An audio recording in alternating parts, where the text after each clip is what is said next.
আলহামদুলিল্লাহ, আমরা যারা মাদ্রাসায় পড়ছি আমরা এটা দিল থেকে বলতে পারি, আমরা যারা মাদ্রাসায় পড়ছি ছোট্টবেলার থেকে, আজকের এই পৃথিবী পোশাকে, কাপড়ে, লেবাসে, ডিজাইনে, রঙে ঢঙ্গে আরো যদি মনে করে ফ্যাশনেবল, আরো বলে আধুনিক হয়ে গেছে, আল্লাহর কসম আমরা এই সমস্ত আধুনিকতার সামনে দাঁড়িয়ে আমাদের এই পাঞ্জাবি, টুপি, দাড়িওয়ালা পোশাককেই সর্বশ্রেষ্ঠ সুন্দর মনে করি। আমরা মনে করি দাড়িবিহীন চেহারা সুন্দর নয়। আমরা মনে করি এই বখাটে চুল, সেলুনের চতুর্দিকের যে কাটিং, এগুলো কোনো চুলও না, চুলের জাতও না, এটি কোনো মানুষের বাচ্চার চুল না, কোনো মানুষের সাওয়ার চুল নাই,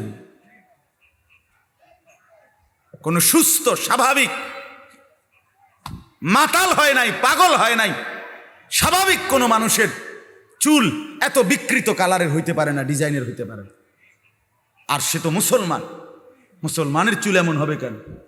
ইহুদিরটা হইতে পারে, সেটা তাদের ব্যাপার, খ্রিস্টান হতে পারে তার ব্যাপার, হিন্দুর হইতে পারে সেটা তার ব্যাপার, কিন্তু আমার মুসলমান, আমার যুবকের চুল এমন হবে কেন? মূল কথা হইল আত্মমর্যাদাহীন, বেগায়রত, আত্মসম্মান বোধ নাই, নিজের পরিচিতি নিজের কাছে নাই, নিজেই নিজেকে চেনে না। সে কার সন্তান, মা কে, বাবা কে, ধর্ম কি, তার আল্লাহ কে, তারে বানিয়েছেন কে, তাকে কাকে মানা উচিত, কাকে অনুসরণ করা উচিত? আজকে টেলিভিশনের অব্যাহত প্রচারণা, দুশ্মনের অব্যাহত টানা লাগাতার প্রচারণা আমাদের নারী পুরুষকে বেসামাল বানায়। সবাই মিলে পাগল যে কাফেরের মতো সাজো, দুশ্মনের মতো সাজো, ইহুদির রঙই রং, খ্রিস্টানের সাজেই সাজ, কাফের বেঈমান নাস্তিক মুরতাদ তাদের রং ঢং, তাদের চুল, তাদের লেবাস, তাদের জামা, তাদের শাড়ি, তাদের গহনা, তাদের প্যান্ট, তাদের লেবাস, তাদের পোশাক, এটাই সৌন্দর্য, এটাই আকর্ষণীয়। এটা হলো মূলত রুচিহীনতা, বিকৃত মানসিকতা, আত্মসম্মান বোধ, আত্মপরিচয়হীন ব্যক্তির পরিচয়।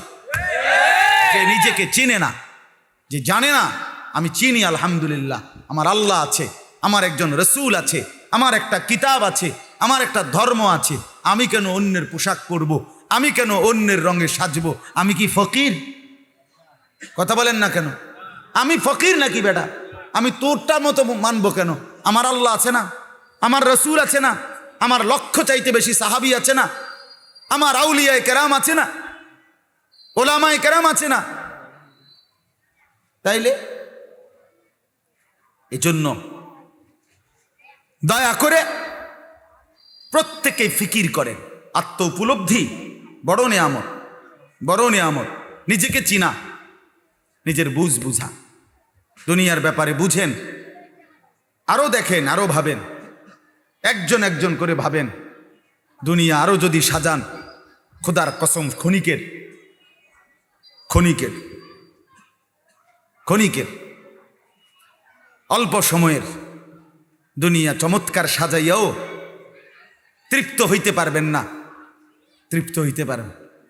এবছর চমৎকার রং দিছেন বিল্ডিংয়ে, 2 বছরের মাথাত বিভিন্ন খান দিয়া সামরা উঠিয়া এটা আবার যে সেই, ঠিক কিনা বলেন? তা আবার রং দাও। এই সোফা চমৎকার বানাইছিল, ওই যে বার্নিশ নাই, দেখেন এই যে সোফা, এটা এই যে দেখেন, কথা বলেন না, এই সোফা এটার মধ্যে আসেনি বার্নিশ, তো এটা আবার কি করতে হইব? তো লাভ হইল কই? দুনিয়া তো ধোকা, দুনিয়া ধোকা। এই সৌন্দর্যময় চেহারা নারী 30 বছরের ব্যবধানে উনি বুড়ি, আর কেউ ফিররা সেদিকে ফিরা সেফও হালায় না। আজ যেই যুবতী, যেই বেহায়া নারী, বেপর্দা মহিলা বাজারে বাজারে ঘুরতো, যৌবন, আরে সেটা তার সম্পদ না, তারটা হইলে তো, নিজের হইলে তো সে কখনোই বুড়া হইতো না। আল্লাহ তাআলা বলছে, আমি যখন যৌবন শেষ করে দিলাম, তো এখন আর কোন পুরুষ তার দিকে ফিররা থুতুও বালায় না।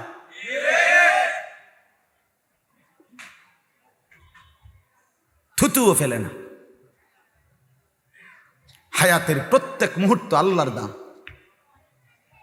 দুনিয়া অল্প ক্ষণিকের, দুনিয়ার প্রত্যেকটা অবস্থা পরিবর্তনশীল। এই যে বৃষ্টি হচ্ছিল এখন নাই, আবার একটু পরে হইতে পারে। এই যে অন্ধকারে ঢাকা, এটা স্থায়ী না, একটু পরে আবার সকাল হবে। এই যে চমৎকার আলো, এটা স্থায়ী না, একটু পরে আবার সন্ধ্যা হবে। এই তো হাসতেছে লোকটা, কিছুক্ষণ পরে আবার কাঁদবে। এই সুস্থ মানুষ, কিছুক্ষণ পরে আবার ব্যারাম, রোগ। এরই নাম দুনিয়া, ঘুরতে থাকে, পরিবর্তনশীল, স্থায়ী না। অল্প সময়, অল্প সময় দুনিয়া, অল্প কিছুক্ষণের। আখেরাত স্থায়ী, মৃত্যু পরবর্তী জিন্দিগি স্থায়ী, সেটা হবে। এটা যেহেতু হইছে, ওইটাও হবে। এটা যিনি নিয়ন্ত্রণ করে, সেটাও তিনি নিয়ন্ত্রণ করে। আমাদের কারো ইচ্ছায় সন্ধ্যা হয় না, আমাদের কারো ইচ্ছায় ভোর হয় না। তাহলে বোঝা গেল আলাদা কেউ নিয়ন্ত্রণ করে, তিনিই বলছে আখেরাত হবে। কাজে এটা যেহেতু হইছে, সেটাও হবে।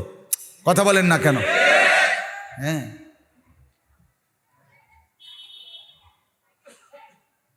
বলে বাসর রাত যত আকর্ষণীয় রাতই হোক, ভোর হয়ে যায়। জেলখানার রাত, ফাঁসির রাত যত মুসিবতেরই হোক, ভোর হয়ে যায়। দুনিয়া এক অবস্থায় থাকে না, এক হালাতে থাকে না বাপ। এজন্য ছেলেদেরকেও বলি, বাপ জিন্দিগি সুন্দর করো।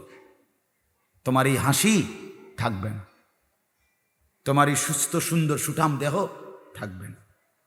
আমি কালকেও আমার শায়েখ আরিফ বিল্লাহ হাকিমুন নাফস আল্লামা মুফতি মুশতাকুন নবী কাসিম হুজুর গতকালকে পাবনা গেছেন।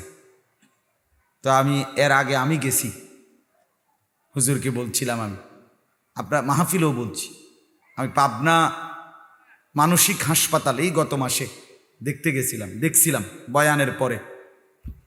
ওই যে বাংলাদেশের সবচেয়ে বড় মেন্টাল হসপিটাল যেটা পাবনা না, এটা ওটা আমি দেখছি ভিতরে ঢুকা। আসর থেকে মাগরিব লম্বা টাইম ওয়ার্ডে ঘুরে ঘুরে আমারে দেখাইছে। তা আমি যদি 500 পাগল দেখে থাকি, তার মধ্যে 490 জন হইল জোয়ান। 490 না, 495 জন হইবে যুবক। বুড়া দেখছি না 2 জন বা 3 জন। বুঝছেন? সব যুবক। হ্যাঁ, এজন্য বাপ, যে মাদকাসক্ত পুনর্বাসন কেন্দ্র, যেগুলোর মধ্যে ড্রাগে যারা মাদকে আসক্ত হয়, যাদেরকে চিকিৎসা দেয়, এগুলোর মধ্যে ঘুরে দেখে আসো। সব কি 90 বছরের বুড়া? কথা বলেন না কেন? সব যুবক, সব যুবক।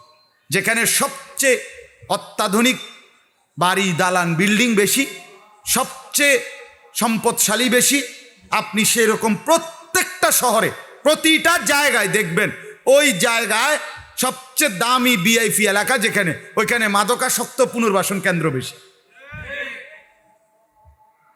আমি নিজে দেখে আইছি। আমাদের কুমিল্লাতেও সবচেয়ে গুরুত্বপূর্ণ, সবচেয়ে বেশি এলিটরা যে জায়গায় থাকে, আমি নিজে ওইখানে বয়ানে যতবারই গেছি, যে দিক দিয়ে তাকাই দেখি মাদকাসক্ত পুনর্বাসন কেন্দ্র বেশি। ধনির দুলাল, সোনার চামচ মুখে দিয়ে যে জন্ম নিছে, রাজপ্রাসাদার অট্টালিকায় যে চোখ মেলছে, আহা, সম্পদ আর প্রাচুর্য কিছুরই অভাব ছিল না, কিন্তু আখলাক আর চরিত্র নষ্ট করে, মদে আসক্ত হয়ে, নেশায় আসক্ত হয়ে জিন্দিগি শেষ করে দিছে, শেষ করে দিছে। রাসূলুল্লাহ সাল্লাল্লাহু আলাইহি সাল্লাম বলছেন, মান শারিবাল খাম, যে মদ খায়, নেশা করে, তার 1 নাম্বার লানত হইল তারাকাস সালাহ, সে নামাজ ছেড়ে দেয়। 2 নাম্বার লানত জঘন্য, নবীজি বলছে, আহা, বলতেও লজ্জা, নবীজি বলছে মাদকাসক্ত যে, তার পরিণতি হলো সে খুব দ্রুত গতিতে, অচিরেই, অল্প সময়ের ভেতরেই সে সবচেয়ে ঘনিষ্ঠ আপনজন, তাদের সাথে আপনজন নারী, তাদের সাথে জিনা আর ব্যভিচার করতে উদ্যত হয়। সে আপনজনের গায়ে ছবল দেয়। হ্যাঁ,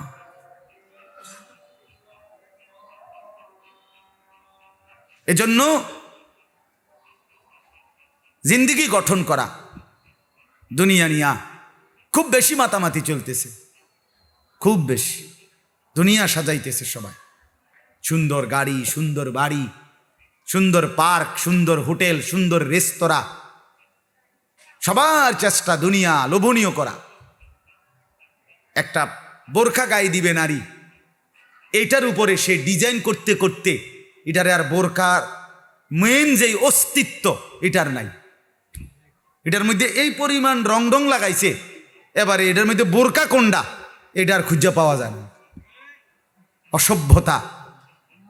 মানে একটাই মাকসাদ, নিজের দেহ দেখাও, আবার কাপড়ের রং রঙও দেখাও। তাহলে হায় বোন, তোমার পর্দা কোনটারে বলে? তাইলে পর্দা কোনটাই বলে? যদি বেড়াই ঘাস খায় তো সেই বেড়া দিয়ে লাভ কি? যদি বোরকাই রঙ্গিলা হয়, বোরকার মধ্যে যদি ফুল টুল লাল নীল রঙ্গিলা হয়, তো সেটাও তো পুরুষ লোভের দৃষ্টিতে দেখবে, তো ঢাকবে কি? কে কারে ঢাকে তাইলে বলে? এজন্য দয়া করে প্রত্যেকেই, ছেলেদেরকেও বললাম, বাবাদেরকেও বললাম, মা বোনকেও বললাম, প্রত্যেকেই দুনিয়ার মোহ কমা। দুনিয়া অল্প কিছুক্ষণ। দুনিয়া কতক্ষণ বলেন না? আখিরাত স্থায়ী। আখিরাত স্থায়ী। দুইটা মিলান একসাথ করে। দুনিয়া বাদ দিতে বলি না, দুনিয়া বাদ দিয়েন না। বাজার আমরাও করি, দুনিয়া বাদ দিতে বলি নাই, আখিরাত বাদ দিতে নিষেধ করছি। দুনিয়া বা অনেক মানুষের কইলে কয়, হ্যাঁ তাইলে কি এ হুজুর্গ কথা ধইরা বাজার সদাই আয় রোজগার ইনকাম সব থুইয়া আল্লাহ বিল্লাহ করতে বললো নাকি? আমনের এটা আমরা কইছিনি কোনোদিন। তাহলে আপনি এই ফাজিলি কথা বললেন কেন বলেন? আখিরাত মানে কি? জঙ্গলে চলে যাওয়া। আখিরাত মানে কি? সুন্দরবনে চলে যাওয়া। আখিরাত মানে কি? পাহাড়ের উপরে উঠে যাওয়া। তো তাইলে আপনারা বাদ দিতে বলছে কে? স্ত্রী, পুত্র, পরিজন, ছেলে মেয়ে, বাজার, ব্যবসা সবই আছে, কিন্তু সাথে আল্লাহকে রাখেন, আখিরাতকে রাখেন, পরকালকে রাখেন। বাজারও করেন, নামাজও পড়েন। কথা বলেন না? হাসি আনন্দ মজাকও করেন, আল্লাহকে সেজদাও করেন। স্বামী স্ত্রী সংসার করেন, আল্লাহকে সেজদাও করেন। রাসূলুল্লাহ সাল্লাল্লাহু আলাইহি সাল্লাম, তার একসাথে 9 জন স্ত্রী ছিল, 9 জন বিবি ছিলেন আল্লাহ পাকের অনুমতিতে একসাথে। তো তিনি প্রতি রাত্রে পৃথক পৃথক সিরিয়াল করা রুটিন মাফিক স্ত্রীদের কাছে রাত থাকতেন। কিছুটা সময় স্ত্রীকে সময় দিতেন, বাকিটা সময় তাহাজ্জুদের নামাজে আল্লাহ তাআলার জন্য সারা রাত দাঁড়িয়ে থাকতেন। দাঁড়িয়ে থাকতেন। নবী সাল্লাল্লাহু আলাইহি সাল্লাম কি আহার করে নাই? নবী সাল্লাল্লাহু আলাইহি ওয়াসাল্লাম কি সংসার করে নাই? নবী সাল্লাল্লাহু আলাইহি সাল্লামের কি সন্তান ছিল না? কথা বলেন না কেন? নবী সাল্লাল্লাহু আলাইহি ওয়াসাল্লামের খায়বারের মধ্যে নবীজির নিজের খেজুরের বাগান ছিল। রাসূলুল্লাহ সাল্লাল্লাহু আলাইহি ওয়াসাল্লামের শস্য আপনার খেজুরের বাগান ছিল। তাইলে আল্লাহ নবী সাল্লাল্লাহু আলাইহি সাল্লাম দুনিয়া বাদ দেন নাই। সাহাবায়ে কেরামের অসংখ্য সাহাবী তারা বাজার করতেন, ব্যবসা করতেন, তরি তরকারির চাষাবাদ করতেন, খেজুরের বাগান করতেন, আঙ্গুরের বাগান করতেন, তাই তারপরে আখিরাতের বন্দিগিও করতেন। এটাকে বাদ দিতে বলছে কেউ আপনাকে? আমরা বললেই উল্টা কথা কয়, উল্টা মাইতো না চাই। হুজুররা এত কথা ধরলে আর চলন যাইতো না। আর না আপনি একটা চলিন হইয়া গেছেন, আর আমরা হইতে রয়েছি সবাই। আমনে গেল ভাত খান, আমরা 3 বেলা চিরা খাই ভিজাইয়া। এজন্য দয়া করে আখিরাত বাদ দিয়েন না, আখিরাতকে মিলান। আমি যে আয়াত পড়ছি এবার শুনেন। এই আয়াতের মধ্যে আল্লাহ তাআলা দুনিয়ার স্থায়িত্ব, দুনিয়ার পরিমাণটা কদ্দুর এখানে তুলে ধরছেন, আর আখিরাতের কথাটাও, হাসরের ময়দানের দৃশ্যটাও, হালাতটা, অবস্থাটাও তুলে ধরছেন। এই অল্প একটু এবার শোনেন, ইনশাআল্লাহ মনোযোগ দিলেই বুঝবেন। আমার এতগুলো কথার আলোকে এই কথা এবার শোনেন। 15 নম্বর পারা, 18 নম্বর সূরা, সূরায়ে কাহাফ। এই সূরার 5টি আয়াত আমি পড়ছি, 45, 46, 47, 48, 49। এই 5টা আয়াত আমি আপনাদের সামনে তেলাওয়াত করেছি। ইনশাআল্লাহ এখন এই তর্জমা শোনেন। আল্লাহ তাআলা বলেন, অদরিব লাহুম মাসালাল হায়াতিদ দুনিয়া। হে নবী, বন্ধু আমার, আপনি আমার বান্দাদের নিকটে দুনিয়ার হায়াতের দৃষ্টান্ত বর্ণনা করেন। প্রত্যেকের দুনিয়ার হায়াতটা কদ্দুর। আমরা যারা দুনিয়া জন্ম নিলাম, মৃত্যুবরণ করলাম, আর মাঝখান দিয়ে যা দৌড় ঝাঁপ মেহনত চেষ্টা তদবির মারামারি দরাদরি সিরাসিরি যে যা করলাম সব মিলাইয়া কদ্দুর কি করলাম। আল্লাহ বলেন এটার উদাহরণটা বান্দাকে বলেন, আপনার উম্মতকে শুনান। তো আজকে 2-3 দিন বৃষ্টি হইতেছে না? আল্লাহ তাআলা বলেন এই দুনিয়ার জিন্দিগিটা কামা ইন আনজালনাহু মিনাস সামাই, ক্ষেতের উপরে বৃষ্টির পানির মতো যা আসমান থেকে বর্ষিত হয়। এই বৃষ্টির সাথে তুলনা দিছে ক্ষেতের উপরে। আচ্ছা, এই কথাটা আমি বুঝাইতেছি আপনারা, এমনি বুঝবেন, সহজ সুন্দর। আমরা যারা এটা বুঝি যে ধান প্রথম কৃষক ক্ষেতের মধ্যে ধান ফেলে, জ্বালা হিসাবে ফেলার পরে কিছুদিন পরে, অল্প কয়েকদিন পরেই ছোট্ট ধানের ভিতর থেকে একটা সবুজ গাছ প্রথম কি হয়, বের হয় কি না বলেন? এইবার এই সবুজ গাছের চারাটা, যেটা ধান ফাইসা কি হয়েছে, বের হয়েছে, এইটা বাড়তে থাকে। কি থাকে? বাড়তে বাড়তে এরপরে এইটার মধ্যে ধান আবার বড় সবুজ গাছ হয়, পুরা ক্ষেত সবুজ শ্যামল গাছে ভরা ধান গাছ। এগুলোর মধ্যে থেকে নতুন ধান বের হয়। কিছুদিন পরে এগুলো আবার এই সবুজ সুন্দর মনোমুগ্ধকর ক্ষেতটা, ধান ক্ষেত, এটা হলুদ হয়ে যায়। হলুদ মানে পাইকা গেছে। হলুদ হয়ে গেছে মানে কি? কথা কন না। এরপরে কৃষক হলুদ পাকা ধান গাছ সহ কাইটা বাড়িতে আনার পরে সেটাকে ধান গাছ থেকে আলাদা করে, মানে ধান মাড়ায়, ঠিক আছে না? ধান আলাদা করে আপনার বস্তা ড্রাম যেখানে রাখা দিছে। এখন আর রয়ে গেছে কি, হলুদ গাছগুলো, ঠিক না? এগুলো শুকাইতে দেয়। শুকাইতে দিলে কয়েকদিনের মধ্যে এগুলো যখন শুকায়, এইবার এই গাছগুলোই খড়কুটার মতো উড়তে থাকে। বাতাসের মধ্যে কি হয়? ওড়ে না? বাতাস আসলে খড়কুটা ওড়ে কি না বলেন? আচ্ছা, এইবার কোন এই যে খড়কুটার মতো উঠতেছে, ওই প্রথম যে ধান ফেলছিল, গাছ বের হয়েছিল, এই থেকে এই আজকের এই খড়কুটা পর্যন্ত পৌঁছা পর্যন্ত এইটুকু সময় মোট কয়শো বছর? কথা কন না কেন? 3 মাস, নইলে 4 মাস, নইলে 6 মাস।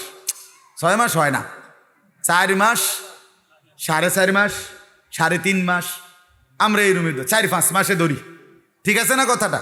এই 4-5 মাস আল্লাহ তাআলা বলেন, বান্দা বিশ্বাস করো, তোমার 60 বছর, তোমার 70 বছর, তোমার 80 বছর, তোমার 90 বছর, কিংবা 40 বছর, কিংবা 100 বছর, কিংবা 110 বছর, যার হায়াত যতটুকু, ঠিক ওই কৃষকের ক্ষেতের ধান শুরুর থেকে খড়কুটা বাতাসে উঠতেছে এই পর্যন্ত যেটুকু সময়, তোমার দুনিয়ার হায়াতও এটুকু।